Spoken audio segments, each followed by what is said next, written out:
Bonjour, bonjour. Aujourd'hui, je vous présente la technique du cadre objectif. Je vais vous faire un partage d'écran. On va regarder ça une étape à la fois ensemble. Et voilà. Le cadre objectif, on commence avec notre état présent et notre état désiré. Comment je me sens présentement et qu'est-ce que je voudrais à la place? On pourrait prendre, par exemple, je suis quelqu'un d'anxieux et je voudrais être calme. Ou je suis quelqu'un qui a de la misère à gérer ses émotions et je voudrais me sentir plus zen, par exemple. Euh, je vous invite à vous poser les questions parce que honnêtement, on prend rarement le temps de s'asseoir et de se poser les questions pour se comprendre. La vie va tellement vite qu'on est comme dans un tourbillon tout le temps, puis ben, dans le tourbillon, on ne réfléchit pas. Donc, juste de se poser les questions, ça permet de faire des fichues de belles prises de conscience. Premièrement, est-ce que tu le fais que pour toi? De passer de ton état présent à ton état désiré. De passer à la personne qui est anxieuse à la personne calme. De passer de la personne qui a de la difficulté à gérer ses émotions à celle qui est sereine. De passer de la personne qui est colérique à la personne qui gère mieux ses émotions. De passer les objectifs, là, ça peut être n'importe quoi, là, ça peut être au niveau des relations, présentement, j'ai de la difficulté à communiquer, je veux être quelqu'un que ça soit plus fluide, je veux mieux choisir les gens qui m'entourent, je veux avoir un travail qui me satisfait. Présentement, j'ai un travail que j'aime pas, état désiré, je voudrais avoir un travail où je me sens bien, où je me sens valorisée. Euh, Ça peut être une perte de poids, ça peut être une mise en forme, ça peut être n'importe quoi. Comment vous vous sentez présentement et ce que vous désirez? Est-ce que vous le faites que pour vous? De passer d'un état à l'autre. Est-ce que ce changement dépend que de vous? Et ici, la bonne question est toujours vous. Ça dépend toujours que de vous. Il n'y a personne d'autre que vous qui peut décider de passer du point A au point B. Tout le temps. Ça vous appartient. C'est vos actions, vos décisions, vos pensées, vos paroles. Donc, tout part de vous tout le temps dans la vie. Qui d'autre est impliqué dans ce changement? Même si ça part de vous, il peut y avoir des gens autour de vous qui soient impliqués dans le changement. Il peut y avoir un conjoint-conjointe, il peut y avoir des enfants, il peut y avoir la famille, il peut y avoir des amis, il peut y avoir des gens au travail, il peut y avoir des coachs, des psychologues, il peut y avoir tout plein d'autres gens qui soient impliqués dans ce changement-là. Un entraîneur physique, une diététicienne, nommez-les, il y en a tout plein de gens qui peuvent vous supporter dans tout ça. Y a-t-il des avantages pour toi à faire ce changement? S'il n'y a pas d'avantage, on s'entend-tu que vous n'aurez pas le goût de le faire?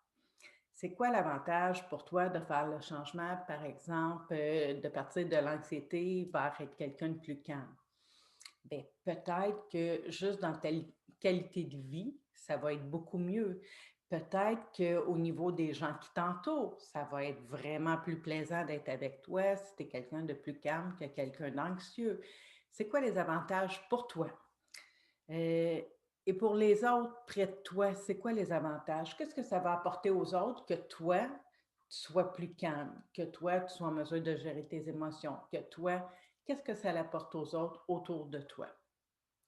Parce que des fois, dans la vie, il y a des gens qui ne feraient pas des choses pour eux, mais qui vont le faire pour les autres.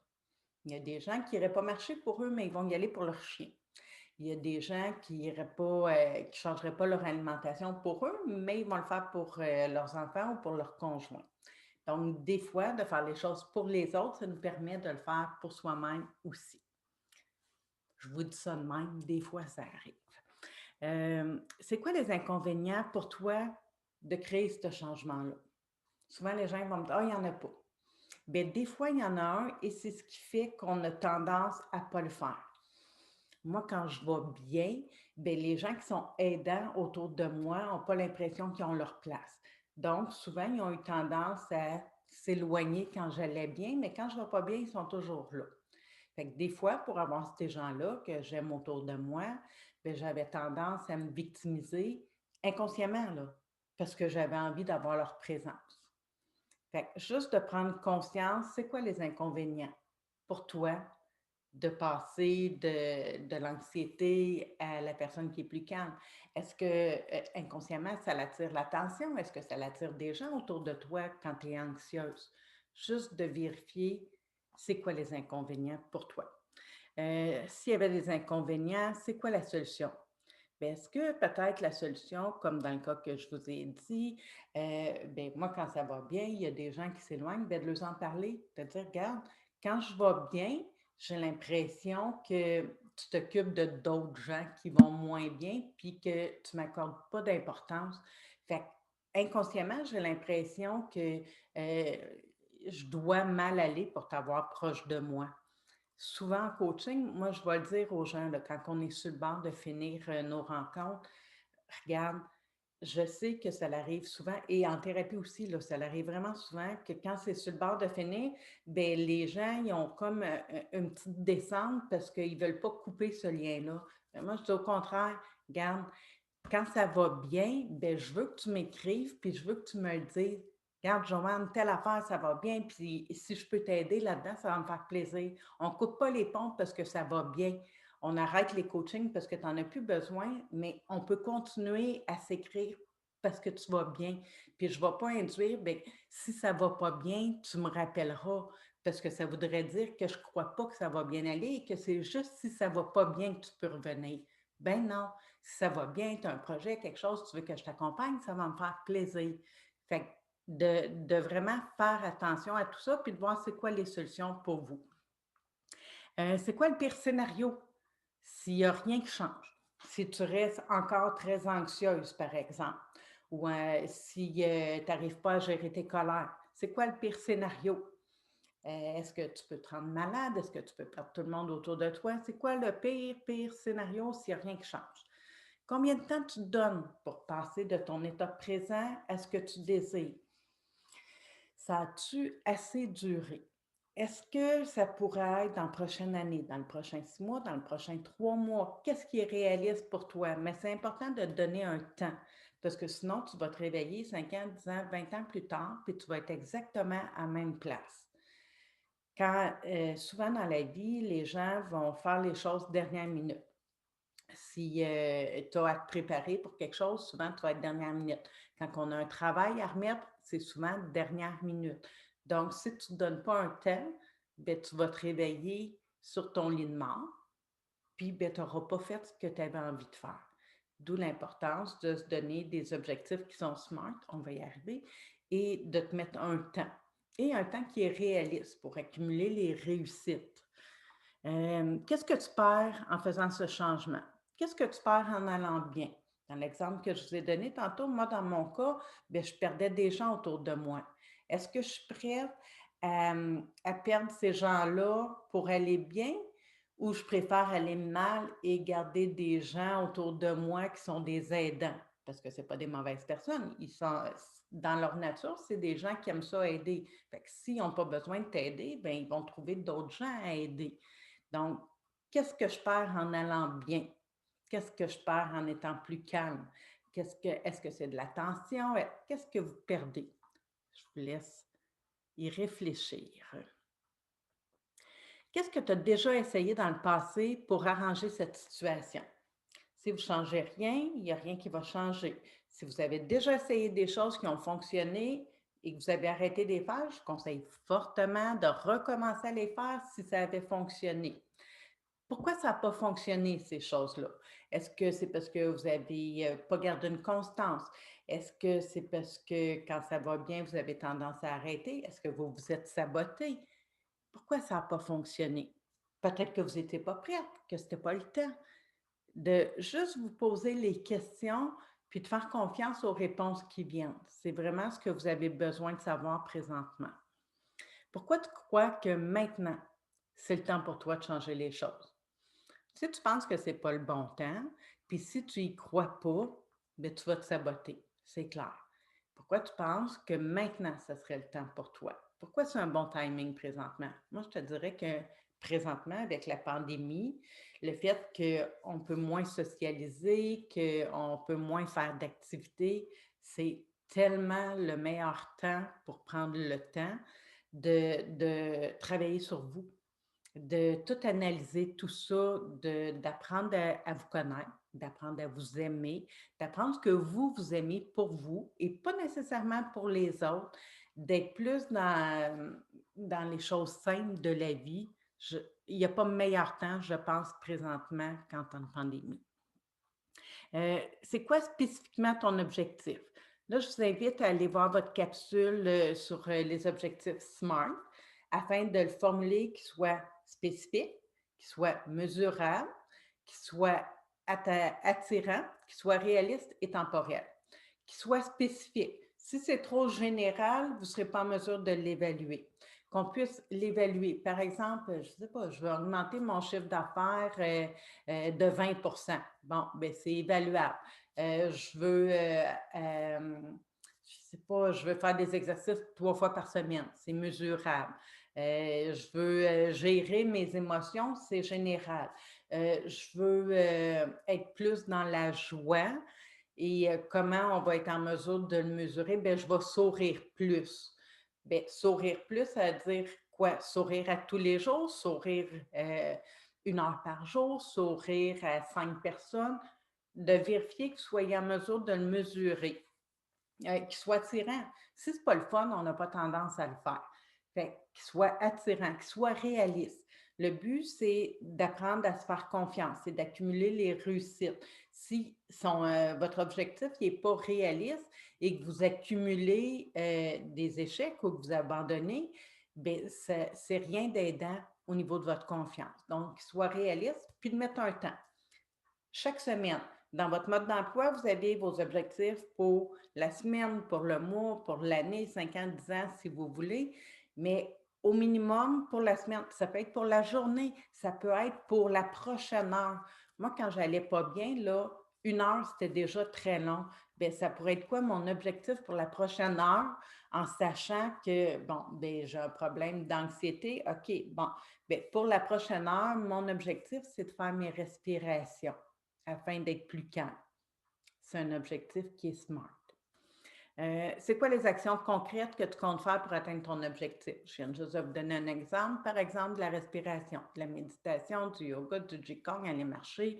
Nommez-les. Il y en a plein de choses que vous pouvez faire afin de calmer l'anxiété. Ça peut être des diamond paintings, ça peut être des Legos, ça peut être tout ce qui vous fait du bien pour partir de votre état présent à votre état désiré. Donc, les actions que vous aurez à faire. Ça peut être d'aller consulter quelqu'un, ça peut être de prendre le téléphone et de déjà prendre un rendez-vous. Qu'est-ce que vous avez à faire? Des actions concrètes. Comment quelqu'un d'autre saura-t-il que tu as atteint ton objectif? Comment quelqu'un d'autre va le voir? Euh, si on y va avec l'état présent d'anxiété, ben, quelqu'un d'autre va voir que tu es beaucoup plus calme, que ton débit de voix est peut-être plus lent, que tes épaules sont moins tendues, que ton discours est différent. Donc, c'est important d'être en mesure que les autres s'en rendent compte pour que ça soit vraiment concret.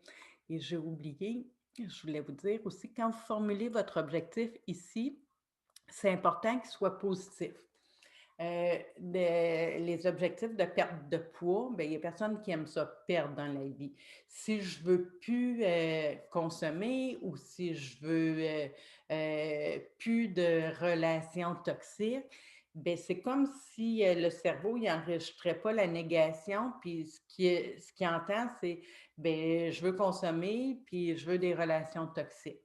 Donc, de le formuler de façon positive, ça veut dire bon, ben, si je ne veux plus consommer, au lieu d'avoir ça comme objectif, ben, maintenant, je choisis d'être, j'allais dire allumé, c'est pas ça pantoute, je choisis d'être lucide.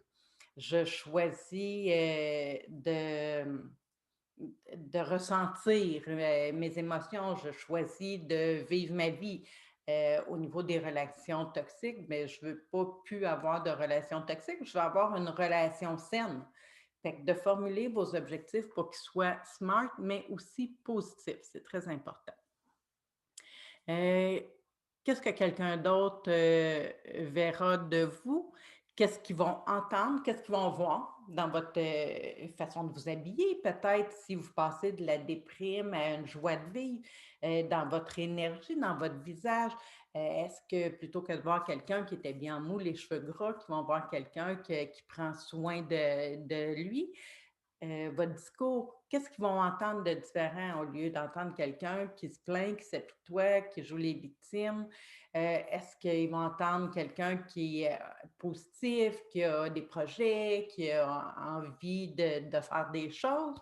C'est quoi l'émotion qui va être présente au lieu de l'anxiété? Est-ce qu'ils vont voir quelqu'un qui est calme, qui est posé, qui a un bon discours, qui a le goût de vivre, euh, que qui est plus rayonnant au niveau de ses émotions et concrètement, de venir écrire dans votre mode d'emploi au fur et à mesure.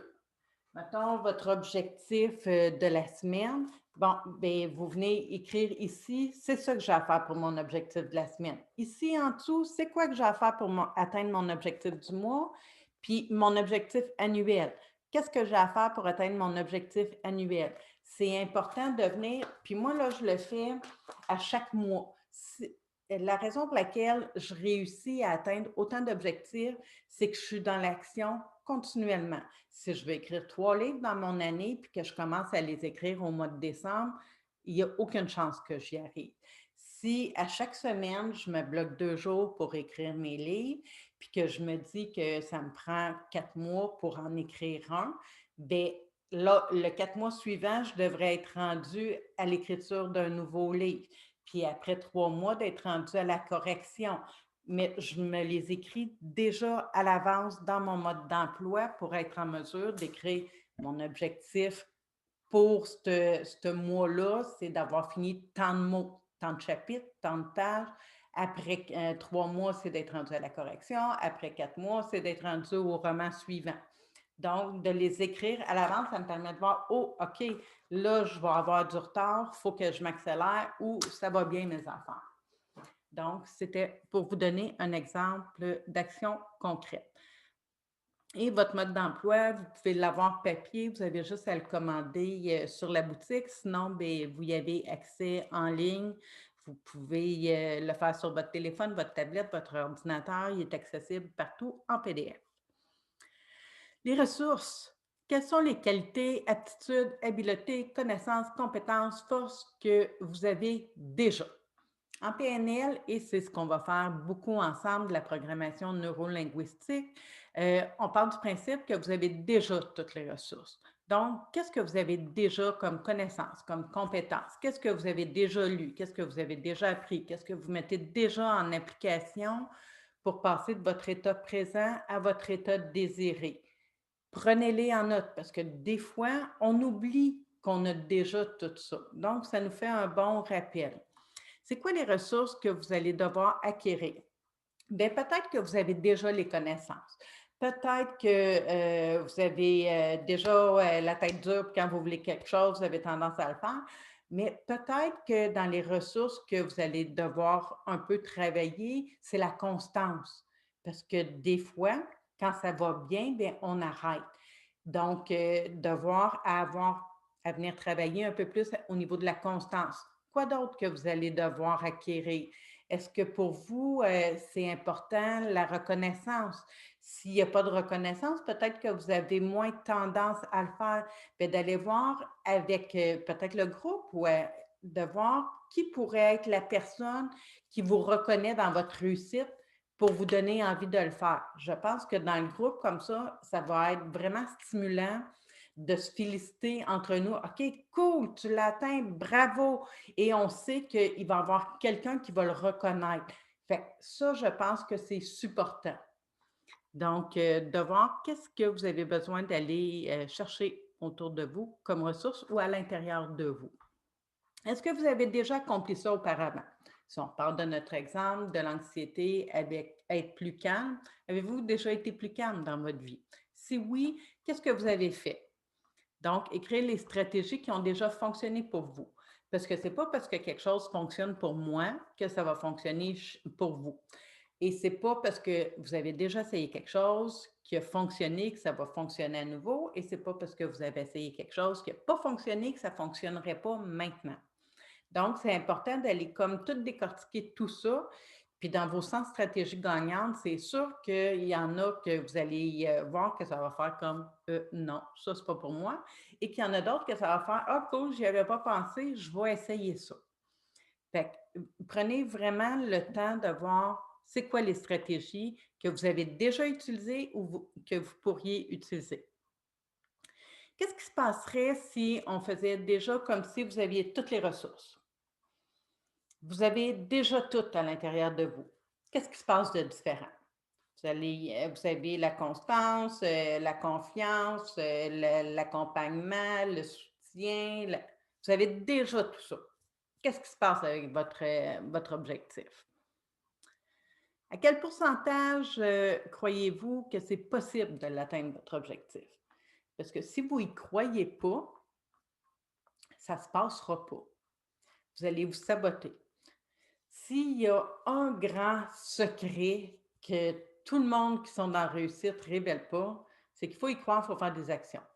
Si vous faites juste y croire puis vous ne faites rien, bien, je m'excuse de vous décevoir, mais ça n'arrivera pas par magie. C'est pas parce que vous l'envoyez dans l'univers que ça va se passer. Si vous ne faites rien, il n'y a rien qui va se passer. Si vous y croyez puis vous faites les actions, ça fonctionne tout le temps. Exactement comme vous voudriez? Peut-être pas, mais c'est sûr qu'il va y avoir des changements qui vont s'opérer. Si vous faites juste des actions, vous n'y croyez pas, c'est exactement la même affaire. Ça ne fonctionnera pas. Vous allez vous saboter pour vous donner raison, vous dire je savais que ça ne marcherait pas. Donc, il faut y croire et il faut faire les actions. S'il y avait une petite chose qui vous empêcherait d'y croire, ça serait quoi? C'est important de venir comprendre notre cerveau pour voir, OK, qu'est-ce qui fait que j'y crois pas? Est-ce que, tu sais, au niveau de l'amour, là, j'entends souvent des gens me dire: «Ah, c'est comme si, je me donnais pas le droit d'être aimé. C'est comme si moi, j'avais pas le droit de bien aller. C'est comme si moi, j'avais pas le droit de recevoir». C'est OK, bien, c'est important de le comprendre pour justement venir travailler autour de ça. C'est quoi les doutes concernant ton objectif? Puis ça serait quoi l'intention qui se cache derrière le doute? C'est quoi l'intention positive derrière tout ça? Est-ce que le fait de penser que tu as pas le droit à l'amour, ça te protège, des relations toxiques? Si oui, bien, comment tu peux te protéger des relations toxiques sans te fermer à l'amour? Est-ce que, le doute, d'être capable d'être calme, c'est parce que, beh, c'est jamais arrivé dans ta vie? Beh, peut-être. Et ça serait quoi l'intention positive? Justement, d'essayer autre chose pour voir comment ça peut changer dans ta vie. Parce que ce que tu as jamais connu, ça veut pas dire que ça n'existe pas. Fait que c'est important d'essayer des nouvelles choses. Notre cerveau, là, on peut tellement faire plus que ce qu'on fait avec présentement. Il est malléable. C'est vous autres qui avez le contrôle.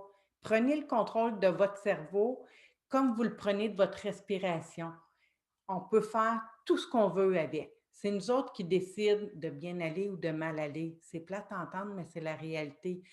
Qu'est-ce qui fait la différence entre quelqu'un, qui fonce dans la vie? Moi, j'ai vu des gens là qu'il y avait zéro compétence, zéro, zéro, zéro. Ils ont, passé des entrevues parce qu'ils avaient confiance en eux, parce qu'ils se vendaient très bien. Ils ont eu des postes vraiment très haut placés à pas savoir comment ouvrir un ordinateur. Mais ils ont eu le poste parce qu'ils y croyaient, parce qu'ils se vendaient bien.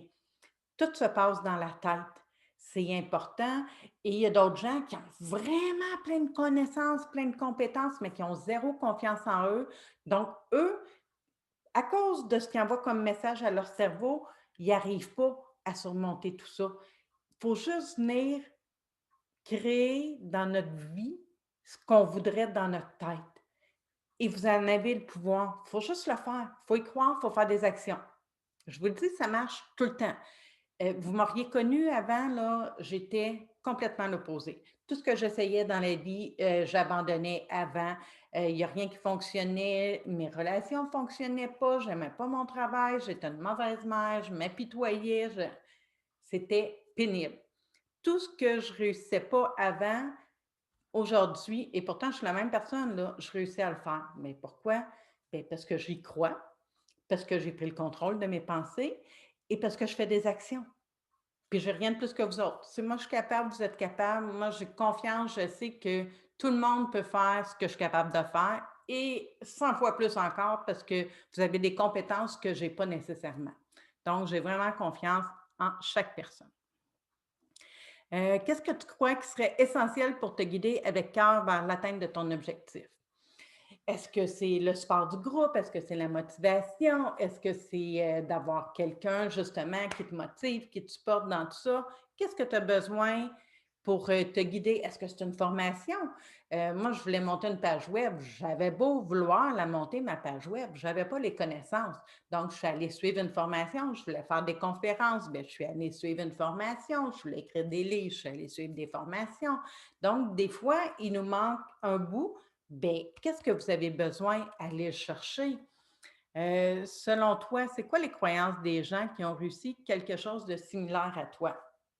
Si on part de l'état présent, de vouloir, partir de l'anxiété au calme, bien, c'est quoi les croyances des gens qui ont réussi à calmer leur anxiété? Bien, peut-être que c'était de s'outiller, peut-être que c'était d'aller chercher des connaissances. C'est peut-être de régler qu'est-ce qui vous rend anxieux. C'est peut-être juste de le comprendre. Si on endort l'anxiété avec la médication, on ne règle pas le problème. Et je ne vous dis pas d'arrêter vos médicaments si vous en prenez. Je vous dis juste qu'il faut trouver la raison qui la cause, l'anxiété, pour venir travailler la raison afin de ne plus en vivre. C'est déjà à la base la meilleure chose dans le cas de l'anxiété. Puis au niveau des problèmes alimentaires, c'est exactement la même affaire, là. Qu'est-ce qui fait que vous vous garochez dans la nourriture ou dans la consommation ou dans les dépenses excessives? Ou qu'est-ce qui fait ça? Qu'est-ce qui le crée? Puis à partir du moment où on règle ce qui crée ces dépendances-là, ben déjà, il y a une grosse partie du problème qui est éliminée. On est rendu au niveau des valeurs. En quoi c'est important pour toi d'atteindre ton objectif? Si c'est zéro important, tu n'auras pas tendance à faire des efforts. Fait que c'est important de savoir, ce qui est important pour toi. C'est important de les connaître, tes valeurs, parce que, beh, nos valeurs, c'est notre fondation. Si tu ne connais pas tes valeurs, beh, tu t'en vas un peu, c'est comme si tu étais dans l'océan, puis tu te laissais vaguer, puis boum, il y a une vague qui t'arrive en pleine face, puis boum, tu t'en vas dans le tourbillon de la vague. OK, mais je ne sais pas où je m'en vais. Contrairement à quelqu'un qui sait où ce qu'il s'en va, puis qui sait quand plonger puis rentrer dedans, tu sais. C'est important de connaître tes valeurs pour apprendre à naviguer, à surfer sur la vague au lieu de te faire, rentrer dedans. C'est quoi tes motivations profondes pour réaliser tes objectifs, ton objectif? Si tu en as pas de motivation, ben, tu feras rien. Fait que c'est important de trouver la raison pour laquelle tu le fais. C'est quoi les critères qui sont importants, qui te motivent? Viens vraiment décortiquer dans le plus profond de toi, là, dans ton identité profonde, qu'est-ce qui fait que tu veux accomplir ça? Est-ce que c'est, tu sais, moi j'entends dire: «Je suis faite de même». Ben, tu es faite comme tu as envie d'être faite. Si tu as pas envie d'être la personne qui est lourde, puis qui s'apitoie, puis que ben change, c'est tout. Quand j'allais à mon travail, tu sais, j'ai été 13 ans au même endroit, puis j'entendais des gens se plaindre de tout. Tu n'aimes pas ton travail? Change de travail. Il y a personne qui t'oblige à être là jusqu'à temps que je me rende compte que, mon Dieu, j'ai pas envie, moi non plus, d'être là. Fait que je vais faire ce que je dis aux autres, je vais me trouver autre chose, puis je vais quitter mon emploi. Encore là, je ne vous dis pas de quitter votre emploi, votre chum, votre médication. Je vous dis juste de trouver qu'est-ce qui fait que vous n'allez pas bien ou pourquoi vous voulez changer ça et de voir c'est quoi les solutions possibles.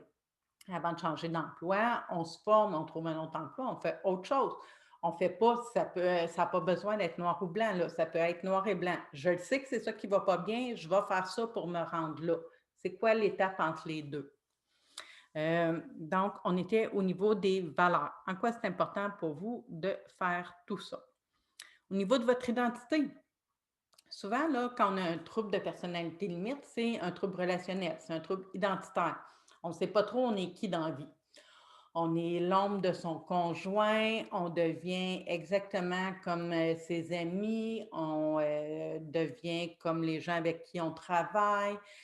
Moi, j'ai vu des gens là, qui aimaient beaucoup, qui étaient végétariens, qui n'aimaient pas du tout la viande, qui ont rencontré des gens qui allaient à la chasse, qui sont devenus à manger de la viande sauvage pour finalement laisser la personne puis plus n'en manger. OK, parfait. De faire de la plongée sous-marine, de ne pas du tout aimer ça finalement, mais parce que tu avais quelqu'un qui aime la plongée, elle a fait la plongée. Euh, Qu'est-ce que vous aimez pour vous? Vous êtes qui? Qu'est-ce que vous avez envie de faire quand vous êtes tout seul? Qu'est-ce que vous mangez pour vous faire plaisir à vous, pas pour faire plaisir à vos enfants ou à votre conjoint, pour vous. Qu'est-ce que vous aimez pour vous? Ça va vous permettre d'être qui de l'atteindre votre objectif, de partir, par exemple, de la personne anxieuse à la personne calme. C'est qui la Joanne qui est calme? Qu'est-ce que je vais ressentir à l'intérieur de moi quand je vais être plus calme? Qui je vais devenir en étant euh, plus la fille anxieuse, en étant celle qui est calme? Qu'est-ce que ça va me permettre de faire? Bien, honnêtement, je suis beaucoup plus aidante. Si je rentre dans l'anxiété, bien, je ne suis pas capable de rien accomplir et je suis pas, je réussis pas à terminer mes choses parce que, my God, j'aurais pas le temps d'écrire, j'aurais pas le temps de ça. Mais je peux pas rien faire. Je peux pas être dans l'action, je peux pas être dans la réussite, je peux pas être dans l'accomplissement, je suis pas bienveillante envers moi quand je suis anxieuse. Fait que qu'est-ce que je deviens en passant de la fille anxieuse à la personne calme? Bien, je deviens quelqu'un qui est beaucoup plus heureuse, beaucoup plus plaisante. Je deviens quelqu'un qui performe 100 fois plus parce que quand il y a pas d'anxiété, bien moi, il y a toute la place pour la création. Donc, qui vous devenez en passant de l'état présent à l'état désiré. C'est quoi le sens que ça donne à votre vie? Souvent, il y a des gens là, qui me disent: «Oh my God, je ne sais pas pourquoi je suis en temps.» OK. Et si tu le savais, qu'est-ce que tu as que les autres n'ont pas? On a tout quelque chose qui nous appartient. Même si on a tous le même trouble de personnalité, on a toutes des personnalités distinctes. Donc, ma façon d'avoir le trouble et votre façon d'avoir le trouble, ça peut être complètement différent et en même temps, il y a des similarités. Hem, qu'est-ce que quel sens que ça peut donner à votre vie? Moi, là, j'aime ça raconter. J'aime ça conter des histoires. Est-ce que c'est toujours vrai? Beh, c'est des histoires qu'on se raconte. Quand je dis, qu'on joue les victimes, ben c'est pas méchant, c'est pas péjoratif et honnêtement, je m'embarque là-dedans beaucoup parce que mon Dieu que j'étais donc bien bonne pour m'apitoyer et des fois, je fais comme: «My God, oh non, non, non, oh non, je vais plus là.» Mais j'aime ça raconter. Fait que je pense que, ben, je suis ici et que j'ai pas réussi, mes tentatives de suicide pour être en mesure de raconter, pour être en mesure de partager. Je pense que c'est ça la raison pour laquelle je suis ici. Je partage à travers les livres, les conférences, les formations comme je fais, notre groupe. J'aime ça. Qu'est-ce que vous avez qui pourrait contribuer à aider les gens? Partez avec cette idée-là, déjà en partant. Quel sens ça va donner à votre vie? Ça signifie quoi pour toi d'atteindre ton objectif? Si ça ne signifie rien, tu ne feras rien. C'est important de comprendre la raison pour laquelle tu veux le faire. Qu'est-ce que ça va apporter aux autres? Comme je vous disais tantôt, bien souvent, on ne fait pas les choses pour nous, mais on le ferait pour les autres. Bien, moi, de le faire pour vous, ça m'oblige à le faire pour moi. Je suis quelqu'un d'authentique dans la vie. Il y a eu des périodes, depuis que j'ai le diagnostic, où si je n'aurais pas eu une conférence à faire, ou si je n'aurais pas eu un coaching, ou une formation, ou le groupe de discussion où je prône que c'est possible de bien aller si on fait les bonnes choses, bien, il y a des fichues de bonnes chances qu'il y a des moments où je serais retombée. Mais je suis quelqu'un d'authentique. Je ne peux pas te dire que ça marche pour moi si c'est pas vrai. Puis, comme j'ai régulièrement à le faire, tu sais, dans mon quotidien avec les coachings, beh, je peux pas me permettre de pas bien aller et de vouloir accompagner quelqu'un qui aille bien. Ça marcherait pas. Fait que ça m'oblige, moi, dans mon quotidien, à faire ce qu'il faut pour bien aller, pour pouvoir continuer à le prôner, pour pouvoir continuer à être aidante. Fait que pour moi, ce que ça apporte aux autres, c'est, bon, ben, du support, de l'espoir, de la bienveillance et tout ça et en même temps, ben, ça me revient parce que, ben, si j'étais toute seule puis que je faisais pas ce travail-là, ben, peut-être que je serais retombée. Puis ça, ben, c'est une prise de conscience que j'ai faite il y a déjà quelques années, que moi, pour bien aller, je dois continuer à aider les autres. Et quand la pandémie est arrivée, ça a fait comme: «Oh my God, mais je suis qui moi quand je suis pas une aidante? Je suis qui moi quand que je fais pas de coaching ou que je fais plus de conférences ou que my God!» Ben, je suis Joanne, puis Joanne, ben, c'est quelqu'un qui a un grand, grand cœur et qui a envie de partager. C'est juste ça le sens que j'ai donné à ma vie. Et si ça m'aide moi, puis que ça l'aide une autre personne, bien, ça sera gagné. Et si ça l'aide des milliers de personnes, parce qu'à travers les livres, c'est des milliers de personnes que ça l'aide finalement, mais au départ, là, moi, je ne pensais pas que ça l'aiderait 100 personnes, là. Je ne pensais pas qu'il y aurait 100 personnes qui liraient les livres. Et pourtant, ils sont vendus à des milliers de copies partout dans la francophonie, là, beaucoup, beaucoup en Europe et tout ça, où je fais des coachings aussi, la même chose qu'on fait ensemble. Mais après ma barre, je suis qui, moi, pour écrire des livres? Je ne pensais pas que ça pourrait aider. Fait qu'aller puiser à l'intérieur de vous, qu'est-ce que vous pouvez apporter pour contribuer à un monde meilleur? C'est quoi votre couleur? Qu'est-ce que vous avez, vous, de particulier qui pourrait aider quelqu'un d'autre? Puis, je vous le dis, là, les gens ont besoin de gens créatifs, intenses et passionnés comme on l'est. Fait que faites-vous confiance, c'est sûr que vous êtes pas là pour rien. Tout le monde a une mission, tout le monde a une raison d'être et c'est important de la trouver et un peu plus loin dans l'année, je vais vous partager un autre outil pour venir, le travailler. Donc sur ce, beh, amusez-vous avec votre cadre objectif. Bye bye, bonne journée.